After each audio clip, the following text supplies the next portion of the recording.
ఇంకేంటి మనల్ ఏం చూస్తున్నావు? ఏదో జిఎల్ఎం విబిఎస్ అంట ప్రేమ్. జేఎల్ఎం బీబీఎస్ ఇప్పుడు జరుగుతుందా? లేదు లేదు, ఇది లాస్ట్ ఇయర్ వీడియోనంట. అవునా? అయినా ఏమి జనం! జిఎల్ఎం బీబీఎస్ అంటేనే మా ఊర్లో పిల్లలకి పెద్ద పండగ తెలుసా? ఏంటి, జిఎల్ఎం విబిఎస్ గురించి నీకు ముందే తెలుసా? తెలుసా ఏంటి? చిన్నప్పుడు ఆ వీబీఎస్లోనే నేను దేవుని గురించి తెలుసుకున్నాను. ప్రతి సంవత్సరం వీబీఎస్ ఎప్పుడు వస్తుందా అని ఎదురు చూసేవాడిని తెలుసా? ఒరే, నిజంగా ఈ వీడియోలో చూపించినవన్నీ విబిఎస్లో ఉంటాయంటావా? ఉంటాయంటావేంట్రా?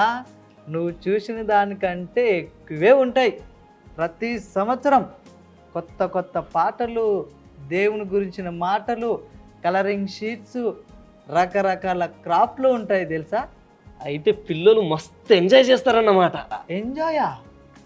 జిఎల్ఎం అన్నవాళ్ళు, అక్క వాళ్ళు ఆడించే ఆటలు, వేసే స్కిట్లు, పప్పెట్ షోలను పిల్లలు ఎంతో ఇష్టపడతారు. చివరి రోజు శాంసార్ చేసే మ్యాజిక్ ఉంటుంది చూడు, అదంటే పిల్లలకు మస్తు మస్తు ఇష్టం.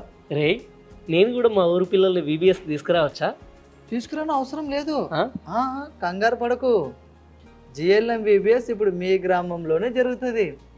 జిఎల్ఎం ద్వారా ట్రైనింగ్ పొందిన టీచర్స్, వాలంటీర్స్ మీ పిల్లలకు విబిఎస్ జరిగిస్తారు. ఎంత మంచి మాట చెప్పావురా. అయితే విబిఎస్ ఎప్పుడు? ప్రతి సంవత్సరం లాగే ఈ సంవత్సరం కూడా జనవరి 14వ తేదీ నుండి 17వ తేదీ వరకు ప్రతిరోజు ఉదయం 9 గంటలకు ప్రారంభమవుతుంది. అయితే ఈసారి మా ఊర్లో ఉన్న పిల్లలందరినీ సమయానికి వచ్చేలా ప్రోత్సహిస్తారా? సరేరా, నేను కూడా మా ఊరి పిల్లలందరితో కలిసి ఆ విబిఎస్లో పాల్గొంటాం. ఓకేరా. మీరు కూడా మీ ఊరి పిల్లలందరితో కలిసి ఈ జిఎల్ఎం విబిఎస్లో పాల్గొనండి.